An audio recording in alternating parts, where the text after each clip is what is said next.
Abra sua Bíblia comigo aqui, no Salmo de número... antes de eu ministrar a palavra, deixa eu falar o que Deus falou muito comigo num versículo aqui. Versículo 10. Em Deus, 56, 10. Não falei 56 não, né? 5, 6. Salmo 56, versículo: em Deus cuja palavra eu louvo, no Senhor cuja palavra eu louvo, neste Deus ponho a minha confiança e nada temerei. Que me pode fazer o homem?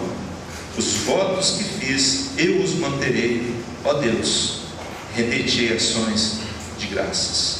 O salmista está dizendo, e lá em Provérbios fala, que não é bom votar, né, se não tiver disposição de cumprir. Quando eu li esse texto, sobre os votos que eu fiz, eu os manterei, eu quero só falar aquilo que o Espírito falou no momento que eu li.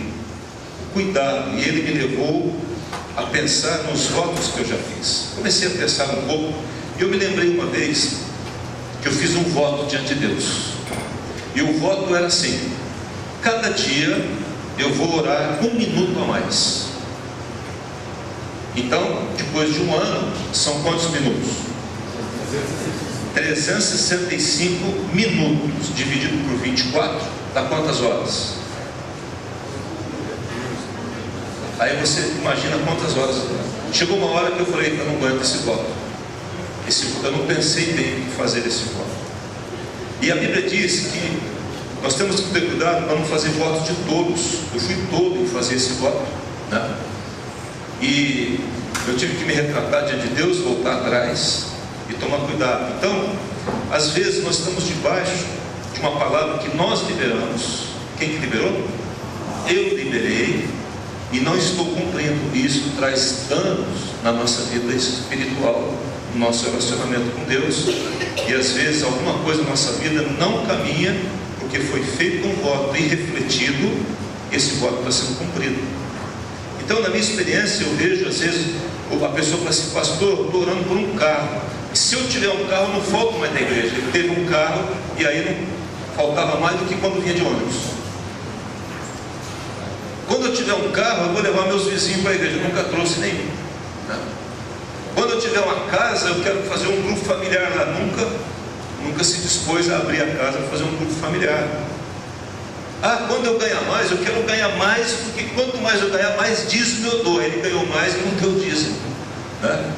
E esses votos, irmãos, ficam registrados lá. Não dessa não, né? Deus registra tudo que é falado, mas o diabo também registra. Então é bom dar uma pensada nos votos que fizemos, né? Por isso que quebrar um voto que foi feito no altar, com a esposa, com o esposo, é uma coisa muito séria.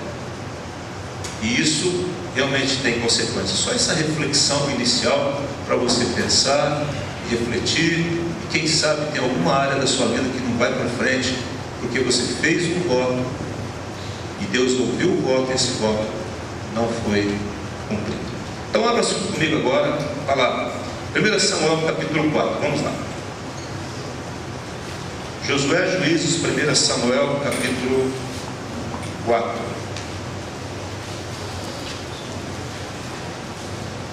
Proibido agora de usar o celular para ver resultado de voto. Se você abrir o celular, ele vai explodir na tua residência. E aí nós vamos saber.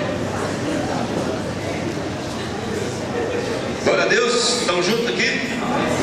Quantos creem que Deus está no controle dos céus e da terra? Amém? A mão de Deus está sobre toda a terra, nada escapa ao domínio dele. Ele é o Senhor, Ele é o Criador. Amém? Nós vamos ver um pouquinho disso hoje nessa ministração. 1 Samuel capítulo 4, versículo 21. Diz assim a palavra: mas chamou ao menino, o que está escrito na tua Bíblia? Em algumas Icabode, em outras Icabô. Na minha Icabô, em algumas Icabode. Mas chamou o menino Icabô, ou Icabode, dizendo: foi-se a glória de Israel. Isto ela disse porque a arca de Deus fora tomada, e por causa do seu sogro e de seu marido. E falou mais: foi-se a glória de Israel, pois foi tomada a arca de Deus. Capítulo 7, aí mesmo, 1 Samuel, no versículo 12, diz assim: quem está comigo aí, diga amém. Amém. Tomou então Samuel uma pedra e a pôs entre Mispa e Sem, e lhe chamou o que, gente? Ebenezer, e disse, e que quer dizer Ebenezer? Até aqui nos ajudou o Senhor. Obrigado, Pai, pela tua palavra, obrigado pelo teu povo que veio à tua casa. Obrigado, Senhor, pela chuva que começou a cair. Nós oramos tanto, temos orado, sabendo que chuva é bênção, Senhor. E obrigado, Pai, pela manifestação da bondade, da graça e do amor do Senhor por nós. Agora diga comigo, igreja: Senhor, fala ao meu coração. Eu abro o meu coração a Ti, em nome de Jesus. Amém. Queridos, nós lemos aqui duas palavras. Primeiro uma palavra, Icabô ou Icabode, e a palavra Ebenezer. Eu quero falar um pouquinho nessa noite sobre dois momentos em que Israel atravessou. E entre esses dois momentos, teve um momento onde Deus se manifesta defendendo o seu nome e a sua glória, que estava sendo corrompida na nação naquele momento. Icabô quer dizer sem a ajuda de Deus, ou ausência de Deus. Então, Icabô é a ausência de Deus. Ebenezer é quando eu obtenho a ajuda de Deus e fala da presença de Deus. Icabô é quando Deus não está agindo, Deus não está operando, Deus está distante. E Ebenezer é quando Deus se aproxima, a mão dele é liberada e a bênção dele e a providência dele é liberada sobre nós. Eu falei aqui quarta-feira, uma mensagem, falei sobre um rei e um profeta. Isso está lá em 1 Samuel capítulo 18. Eu falei do rei chamado Acabe, um rei maligno, um rei que estabeleceu aliança com pessoas que Deus não aprovava aquele tipo de aliança, um rei que usou dos recursos da nação para colocar recursos onde Deus não havia aprovado, ou seja, para sustentar cerca de 850 profetas de Baal, no momento de fome, no momento de seca, no momento de 3 anos e meio sem chuva. Um rei que não obedeceu a Deus, um rei idólatra, um rei que trocou o seu Deus, o Deus da nação de Israel, por uma imagem, por um outro Deus, que foi trazida por uma rainha que ele casou, que era que era incrédula, que era gentia. E um profeta chamado Eli, que representa a igreja, que se levanta, onde Deus protege esse profeta, como ele protege a sua igreja. No tempo da seca, no tempo da fome, ele não passou sede nem passou fome, o Senhor era com ele. Mas um profeta que restaura o altar do Senhor, um profeta que vai contra todos aqueles palavras malignas e profecias malignas e ações malignas, que confronta os demais profetas do inimigo. Um profeta íntegro, um profeta que restaura o altar e um profeta que clama para que a chuva venha, e ela venha. Então nós vemos aqui um quadro onde há um gestor de uma nação corrompido, e há um profeta que se refere à igreja, que se levanta contra isso, e Deus começa a ser favorável àquela nação, novamente trazendo chuvas. O que eu quero falar nessa noite? Eu quero falar do mesmo Israel, só que numa outra circunstância. E esse momento que estamos falando aqui é antes dos reis, ainda não havia rei em Israel. O momento onde Deus, ele regia a nação através de um sacerdote. Deus, ele dava a direção para uma nação através do seu eleito. E tem aqui um homem chamado Eli, um profeta Eli, que Deus havia escolhido, havia feito promessas para ele, dizendo: eu escolhi vocês, eu escolhi a sua descendência, para que não falte profeta, não falte sacerdote em Israel. Ele agia também como um juiz em Israel. Então Israel estava caminhando. Porém, o que aconteceu com esse homem? Aconteceu que ele não fez aquilo que Deus havia dito para ele fazer. Ele não andou nos caminhos do Senhor. E agora, queridos, eu não estou falando mais do governante, eu estou falando agora da igreja, estou falando agora do sacerdote, que deveria ter uma ação sacerdotal segundo a vontade de Deus sobre a nação, e ele estava falhando nisso, né? E nós vemos aqui esse momento sendo traduzido na palavra Icabô ou Icabote, né? Deus se retira por causa disso, por causa dessa ação maligna, dessa ação errada desse sacerdote. A sua glória vai embora, Deus se retira, a sua mão não ajuda mais, e Deus se ausenta de uma nação. Agora, por que isso aconteceu? Então vamos entender aqui. Vai lá no capítulo 3 aí de 1 Samuel, por favor. Capítulo 3 de Samuel, versículo 11, diz assim. Importante que você leia comigo, tá bom? 3:11. Disse o Senhor a Samuel. Samuel era o profeta que veio substituir o Eli, né? Mas disse o Senhor a Samuel: eis que vou fazer uma coisa em Israel, a qual todo que a ouvir lhe tinirão ambos os ouvidos. Ou seja, vai ser um estampido nos dois ouvidos. Coisa que o povo não esperava acontecer, vai acontecer. Naquele dia suscitarei contra Eli é o sacerdote, tudo quanto tenho falado com respeito à sua casa. Começarei e o cumprirei, porque já lhe disse que julgarei a sua casa para sempre, irmãos, pela iniquidade que ele bem conhecia, porque seus filhos se fizeram execráveis e ele não os repreendeu. Portanto, jurei à casa de Eli que nunca lhe será expiada iniquidade, nem com sacrifício, nem com oferta de manjares. Meus queridos, olha aqui, irmãos, olha aqui para mim.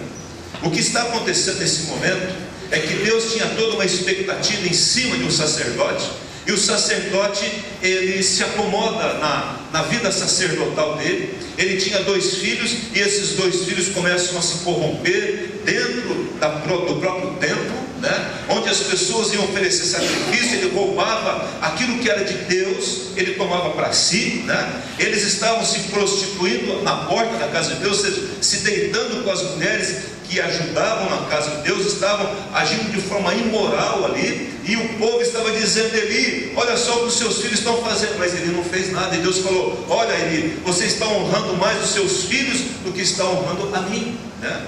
Aqueles que me honram, eu gosto muito disso, irmãos. Ele diz assim, Deus fala assim: aqueles que me honram eu honrarei, mas aqueles que não me honram, que aqueles que me desprezam serão desmerecidos. É uma palavra de Deus, de que quando honramos a Deus, nós seremos honrados, mas quando nós não honramos e desonramos a Deus, nós seremos desmerecidos. E é isso que está acontecendo. E ele fala: olha, você não disciplinou seus filhos, você deveria ter feito alguma coisa e você não fez, e vocês estão se engordando com o melhor que eu tenho dado a vocês, e até aquilo que me pertence vocês têm roubado para si mesmo. Então nós vemos aqui um momento em que aqueles que foram chamados por Deus para ministrar, escolhidos por Deus para ministrar diante dele, estavam agora desprezando o Senhor, estavam tratando as coisas de Deus com permissividade, né? Estavam desonrando a Deus, estavam aproveitando as ofertas do povo. Havia uma corrupção sacerdotal, um distanciamento de Deus e uma ausência de temor de Deus. O que estava acontecendo? Deus não falava mais, as visões não eram constantes mais. Deus estava calado, olhando para o povo, porque a sua casa não mais o representava. A sua casa não mais o representava. Quando Deus institui a igreja na terra, lá em Atos, Ele institui a igreja para que a igreja possa fazer o quê? Representá-lo na terra. Diga para o teu irmão, olha para ele com um olhar de profeta e fala assim: você é um representante de Deus. Diga assim: eu sou um representante de Deus nessa terra. Eu sou um ministro de Deus. Deus me chamou para exercer um ministério nessa terra.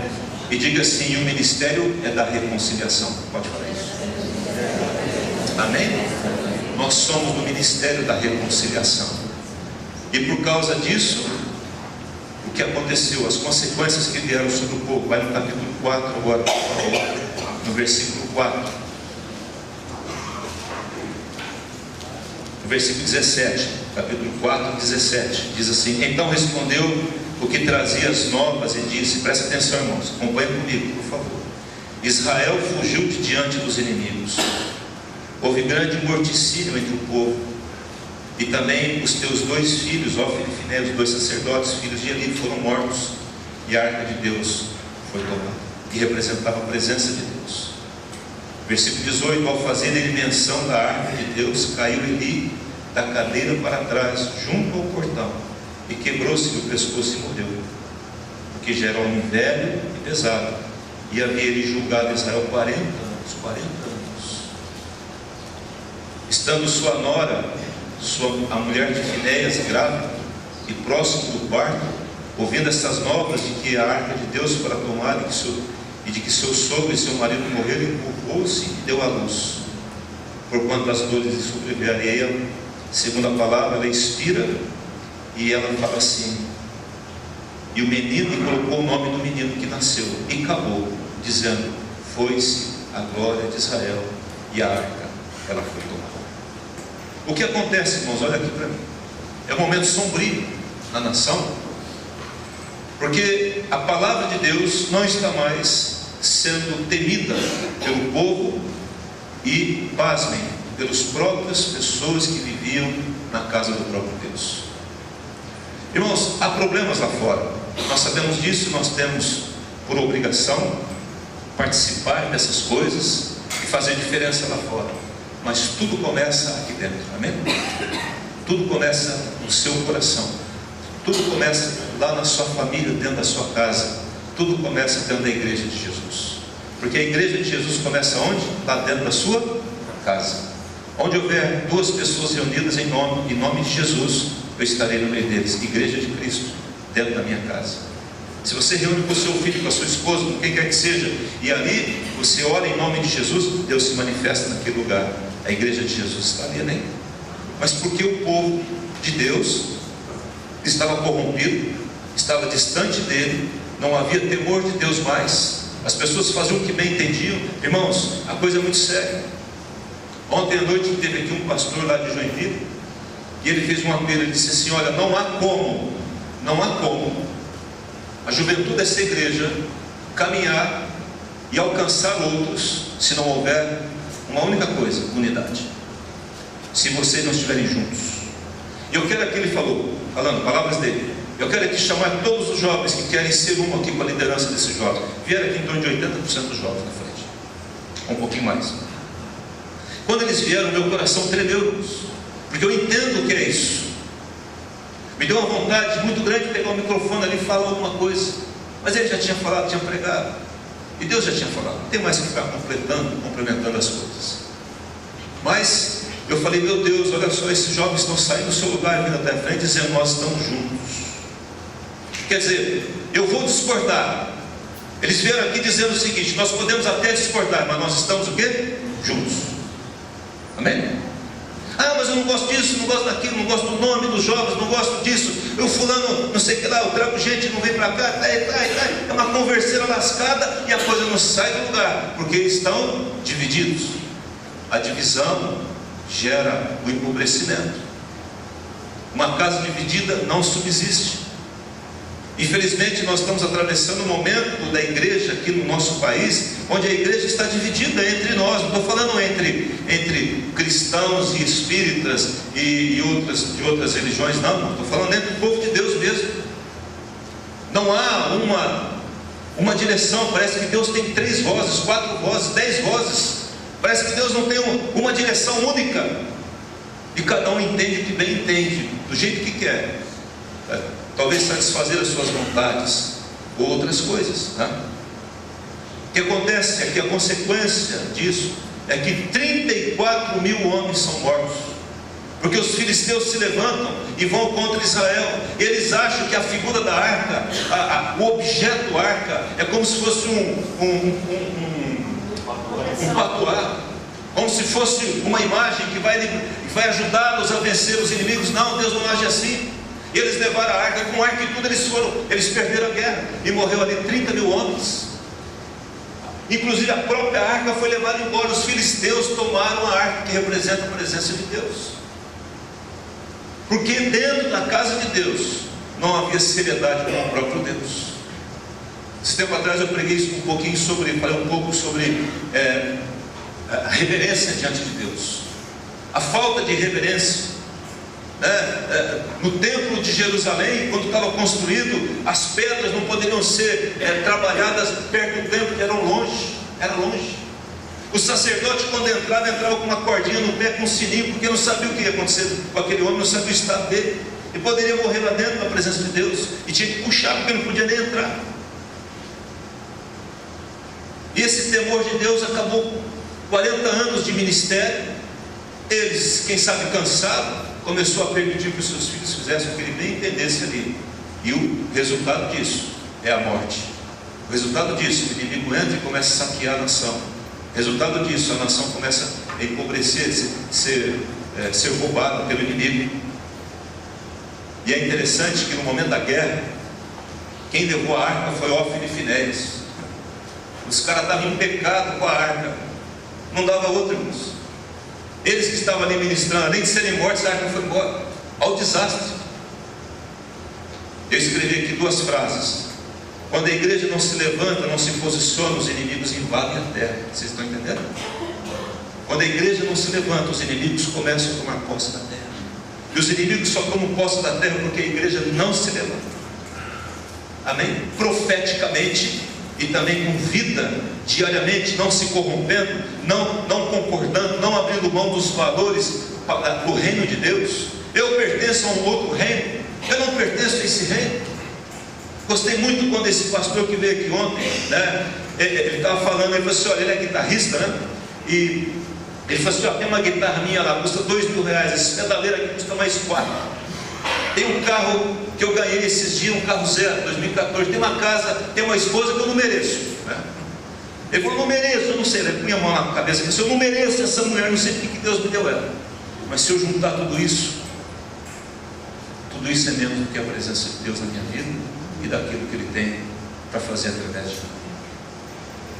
Está entendendo os valores, irmãos? Esses valores nós não podemos perder.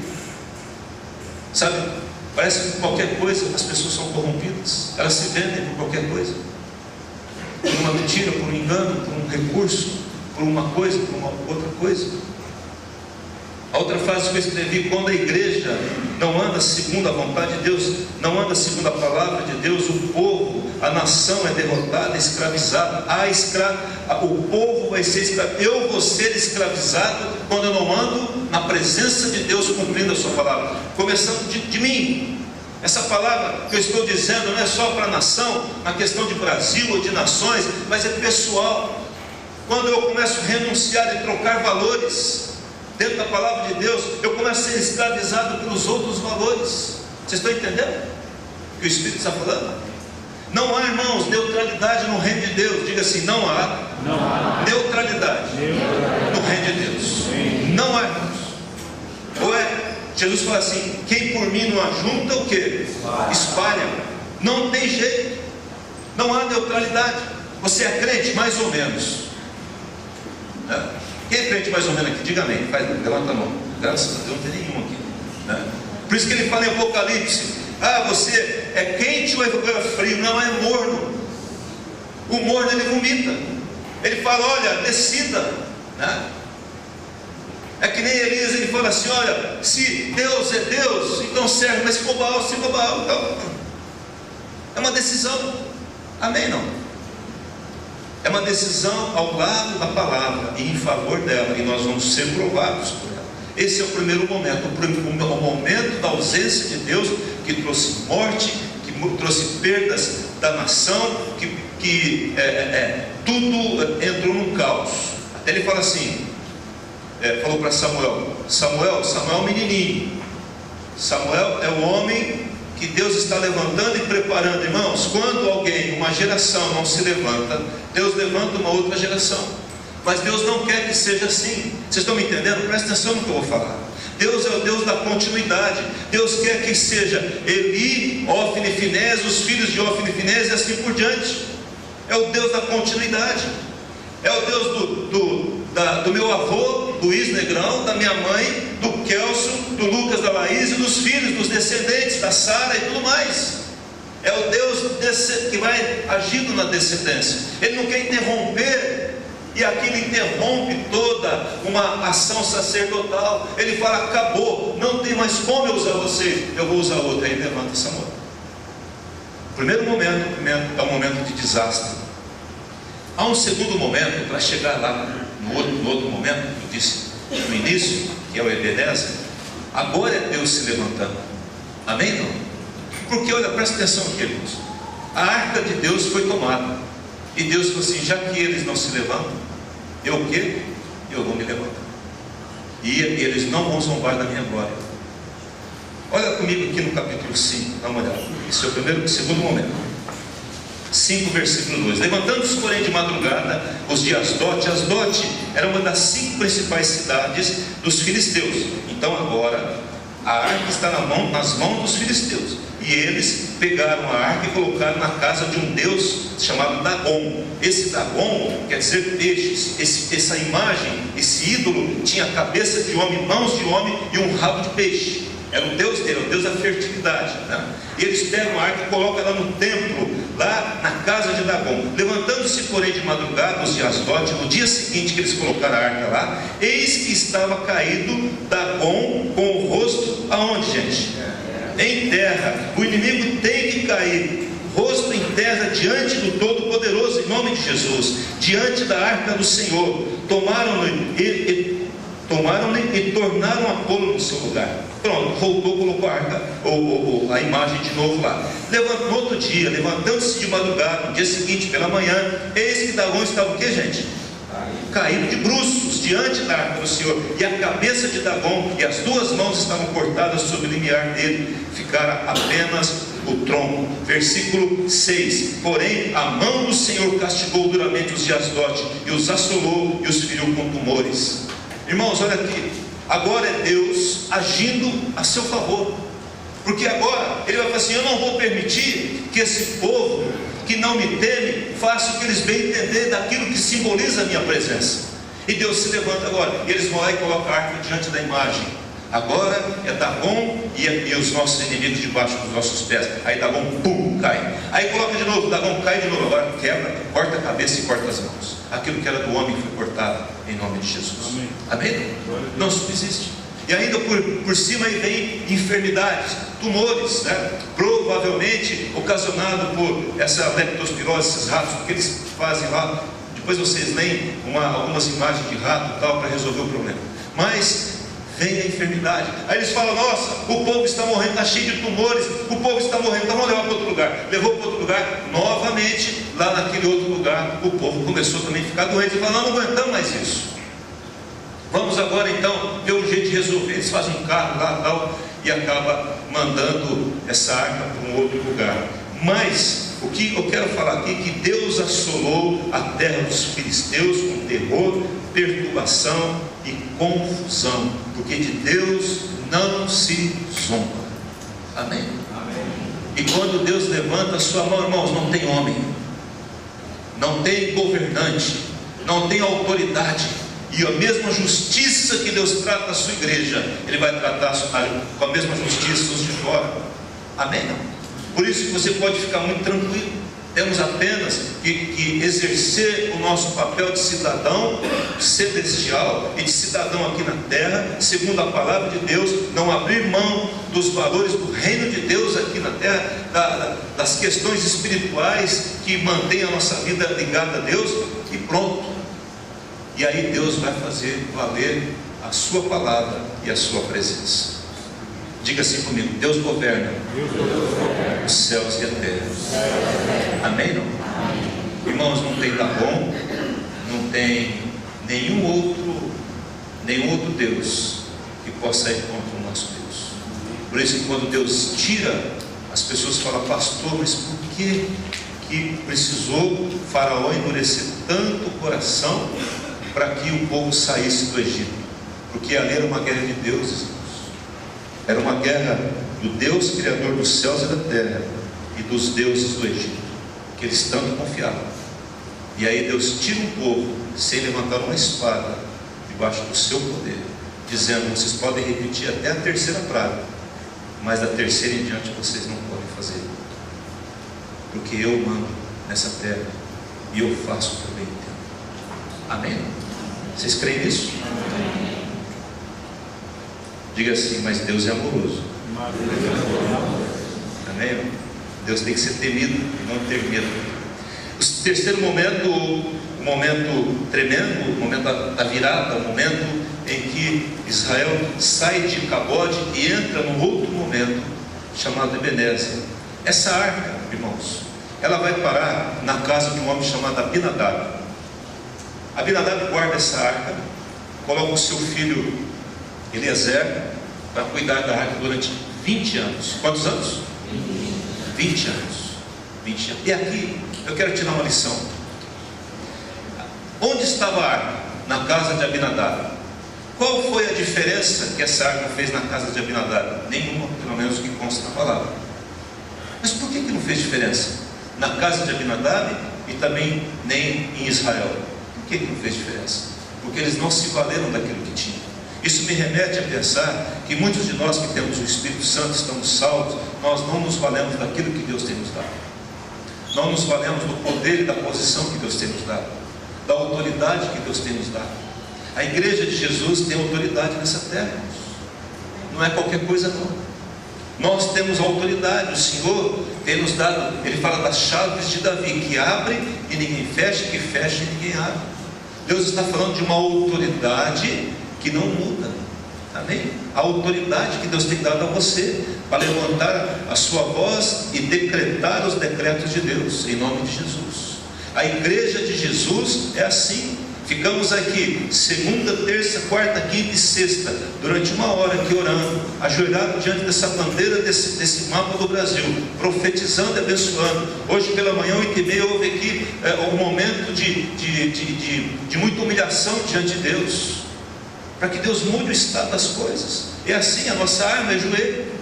A nossa arma é bom testemunho. A nossa arma é não abrir mão dos valores que Deus tem colocado na nossa vida. Os jovens tendo um namoro santo, os maridos honrando as suas esposas, esposas honrando o marido, os pais cuidando bem dos seus filhos e ensinando nos caminhos do Senhor, sendo bons funcionários, bons empresários, dando testemunho. Amém? Não? Essa autoridade que Deus nos deu para mudar o estado das coisas. E durante 20 anos eles não se valeram dela. E Israel ficou lamentando ao Senhor, mas não se valeu daquilo que estava lá, que era a presença dele. Mas aqui no capítulo 7 de 1 Samuel, diz assim no versículo 3: sucedeu que desde aquele dia a arca ficou, no versículo 3, já falei sobre isso. Falou Samuel a toda a casa de Israel. Falou quem, gente? Samuel. Diga comigo, Samuel. Falou Samuel a toda a casa de Israel, dizendo: se é de todo o vosso coração que voltais ao Senhor, tirai dentre vós o que? Os deuses estranhos, e os astarotes, são deuses, imagens, e preparai o coração ao Senhor, servi a Ele só, e Ele vos livrará das mãos dos filisteus. Amém? Agora levanta-se o profeta, esse menino que um dia foi consagrado ao Senhor desde criança, e desde criancinha, ele deitado na casa de Deus, ele abria a porta da casa de Deus para as pessoas entrarem, e uma noite Deus fala: Samuel, Samuel, quem sabe conhece a história, ele acha que é Eli que está chamando o sacerdote. Eis aqui o que você está precisando. Não te chamei não, volta a dormir. Aí de novo Deus: Samuel, Samuel. Ele se levanta, vai até ali novamente. O Senhor me chamou novamente, o que o Senhor está precisando? Eu não te chamei. Mas espera só um pouquinho. Se vier essa voz de novo, diga assim: fala que o teu servo ouve. Aí ele foi deitar o Samuelzinho, criancinha, estava aprendendo ainda a discernir a voz de Deus. E Deus fala: Samuel, Samuel. Ele fala que o teu servo ouve. E aí ele dá a palavra profética, que é aquela que nós lemos, de que Deus iria limpar todo o sacerdócio de Eli e dos seus descendentes. E no outro dia ele fala assim: vem cá, Samuel, o que Deus falou? E a mensagem era muito dura. Ele poderia falar: não vou falar. Ele falou assim: olha, você tem que falar para mim, senão Deus vai. Aí ele conta toda a história, e ele entende que realmente o seu sacerdócio já havia passado, e que Deus estava levantando um novo sacerdócio.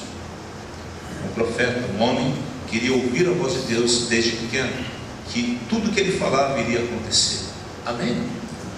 É interessante, irmãos, que nesse episódio aqui, quando Samuel fala a Samuel, e a primeira coisa que ele fala ao povo: tire tudo aquilo que é contra Deus que está no vosso meio, tira todas as imagens. Ou seja, Volte a valorizar a Deus em primeiro lugar.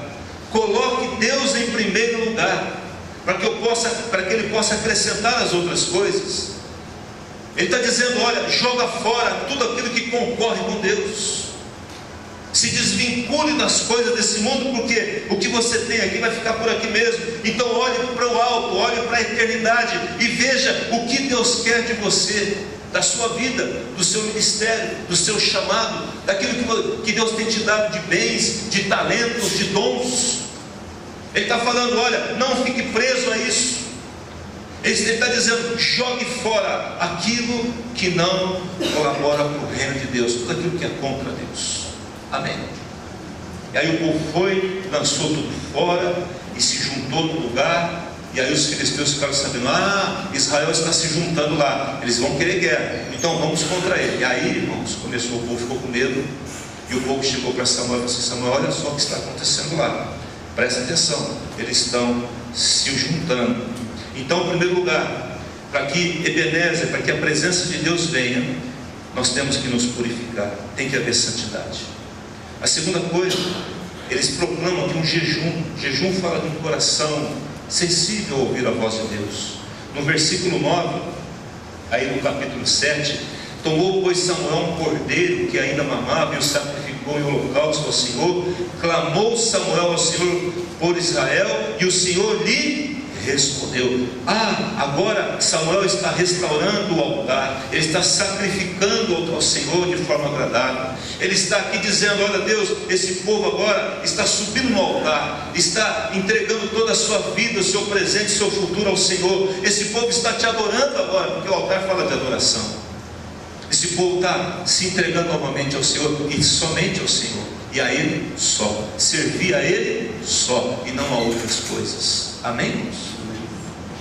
E aí no versículo 19, ou no versículo 10, diz assim: enquanto Samuel ofereceu o holocausto, os filisteus chegaram à peleja contra Israel, mas trovejou o Senhor naquele dia com grande estampido sobre os filisteus, e os aterrou com muito medo, de tal modo que foram derrotados diante dos filhos de Israel. Aí Deus vem e começa a trovejar contra os inimigos. Quantos creem que quando estamos diante de Deus, Deus libera os seus trovões, em nome de Jesus? Amém, queridos? Quando nós estamos junto com Deus, a favor do Senhor, Ele é contra aqueles que são contra nós.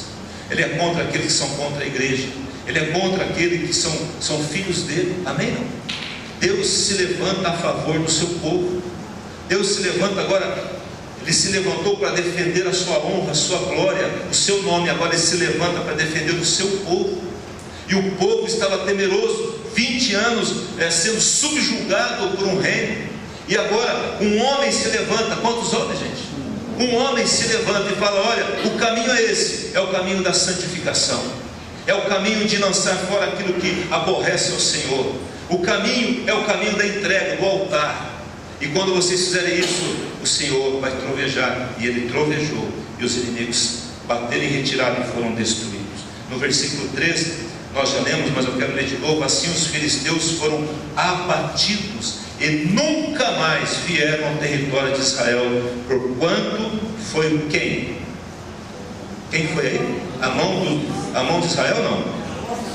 A mão do Senhor contra eles todos os dias de Samuel. Irmãos, olha aqui, isso significa que se nós servimos a Deus como Samuel serviu, todos os dias da nossa vida o Senhor será a nosso favor. Amém? E vai ser contra os nossos inimigos. A mão do Senhor foi contra os inimigos durante todos os dias da existência de Samuel. A mão do Senhor será contra todos os inimigos da igreja de Jesus, da noiva dele, que somos nós. Amém? Queridos, ele está dizendo que é a mão do Senhor. Quem trovejou foi o Senhor. Quem ganhou a batalha foi o Senhor. O povo só foi ali para pegar os despojos. O resultado disso está lá no versículo 14, que diz assim: as cidades que os filisteus haviam tomado de Israel foram restituídas, irmãos. E no finalzinho: e houve paz entre Israel e os amorreus. Deus traz paz e traz a restituição. Amém? Como é que foi restituído? Por uma intervenção de Deus. Por que Deus interviu? Porque o povo começou a buscar novamente o Senhor da forma que lhe agradava. Amém? Deus ouve o clamor da igreja. Deus ouve o seu clamor. Deus muda uma história por causa do seu povo. Deus muda uma nação por causa do seu povo. Deus liberta uma nação da opressão por causa do seu povo. Deus abençoa uma família por causa das pessoas que estão buscando a Deus, buscando a Ele naquela família. Deus me liberta quando eu estou buscando a Ele. Me liberta de enfermidades, de opressões malignas e tudo mais. Eu só preciso ouvir a Deus. Eu só preciso tomar uma decisão de servi-lo em nome de Jesus. Amém? Isso é decisão, né? Voltando ao culto de ontem à noite, o pastor aqui, muito jovem, né? Com 8 anos, 5 anos de ministério, 8 anos de conversão, ele falou assim: como é que eu me converti? Eu marquei um encontro com uma, segundo a linguagem dele, com uma mina lá em tal lugar, né? Estava esperando a mina chegar, enquanto não rolava nada, o pessoal me chamou para tocar no lugar. Sabe como aconteceu minha conversão? Eu estava de um lado da rua, atravessei a rua, era uma outra pessoa, porque eu tomei uma decisão de servir a Deus a partir daquele dia. Eu me lembrei da minha decisão. Eu entrei num banheiro incrédulo, saí dele crente. Amém? Verdade, irmãos. Eu não vou contar o que aconteceu lá, mas a verdade é essa, né? Uma coisa muito íntima, mas a verdade é essa. Deus me visitou dentro de um banheiro e eu saí de lá crente, e nunca mais voltei para o mundo, pela graça e o amor de Deus por mim. Não é eu que sou responsável por isso, é o Espírito Santo que um dia eu abracei. Irmãos, presta atenção aqui, deixa eu terminar. Por causa de um homem, por causa de quantos homens? Um homem chamado Samuel, que serviu a Deus de coração, Deus abençoou uma nação. Mas por causa de um homem que andou errado com Deus, a maldição veio sobre uma nação. Vocês estão entendendo, irmãos? Nós podemos mudar todas as coisas, basta nós servirmos a Deus com integridade de coração e fazermos isso de todo o nosso coração, e não abrirmos mão ao que o mundo está pregando, porque o que o mundo prega é: o que está certo está errado, o que está errado está certo. Sim ou não? Você não mente? Que isso? Você é do outro mundo? Você não fica não com as meninas aí, com os rapazes aí? Você é desse mundo? Você é virgem ainda? Nossa, meu Deus, que coisa! Essas coisas, irmãos. Quantos maridos você já teve? Quantas mulheres você já teve? É o primeiro? Nossa, não sei como que você aguenta, já como terceiro. Olha, legal pra caramba. Estou vendo, tá legal. Está trocando, tá legal. Se tivesse bom, estava trocando. Queridos, é o mundo que está assim. É o mundo que diz que se você não se corromper, você não fica rico, você não ganha dinheiro.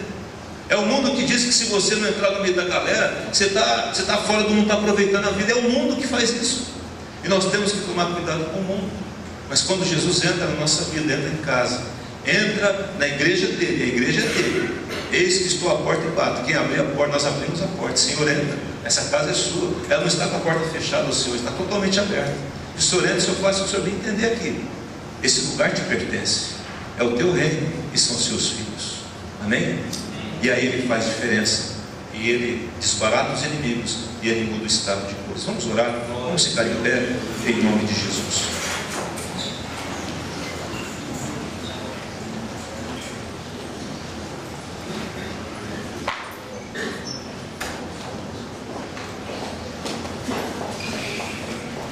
Feche seus olhos então, vamos orar em nome de Jesus. Obrigado, Pai, por essa noite. Obrigado, Deus, por esse dia tão significativo. Obrigado, Espírito Santo, que o Senhor está neste lugar. Obrigado porque entendemos nessa noite que quando um homem, uma igreja, um pai, uma mãe, um filho se levanta de forma séria para te servir, o Senhor troveja dos céus e os inimigos batem em te retirada. As doenças, elas saem, o caos na área financeira é resolvido, o caos nos relacionamentos são apaziguados. Senhor, quando nós te servimos com integridade de coração, quando nós o colocamos em primeiro lugar, quando nós tratamos as suas coisas do reino do Senhor com seriedade, com reverência, o Senhor vem e faz milagres. Vemos uma nação que ficou livre dos seus expoliadores, porque um homem se levantou um dia para ouvir a tua voz e teve a coragem de dizer: arranca embora, tira fora tudo aquilo que aborrece o Senhor. E o povo fez, e o Senhor foi favorável. Aí nasce e envelhece. Até aqui nos ajudou o Senhor. O Senhor é o Deus que ajuda, ou pedra de ajuda. É o Deus que dá o escape. É o Deus que resolve. Nós estamos submissos a esse Deus. Se você está submisso a esse Deus, comece a falar com Ele agora. Quem sabe alguns aqui estão vivendo uma vida um pouco à parte. Presta atenção, relativizando as coisas de Deus. As coisas não é bem assim não. Cuidado, queridos. Deus não volta atrás na sua palavra. A palavra dele é a mesma ontem, hoje, será a mesma por toda a eternidade. Ela não vai se adaptando às gerações e aos tempos que ela faz. Ela é a mesma. Ela funcionou, funciona e sempre vai funcionar, porque é a palavra de Deus. Então é hora nessa noite de nós, como igreja de Jesus, que já nos ajoelhamos e prostramos diante dele, dizer: Senhor, reina sobre a minha vida, reina sobre a minha família, reina sobre a tua igreja, reina sobre todo o teu povo nesta nação, reina sobre o Brasil e as nações, e ajuda-nos, Pai, como servos do Senhor, manter uma vida reta, uma vida que agrada o teu coração, de oração, de leitura da palavra, diariamente, de jejuns, em nome de Jesus.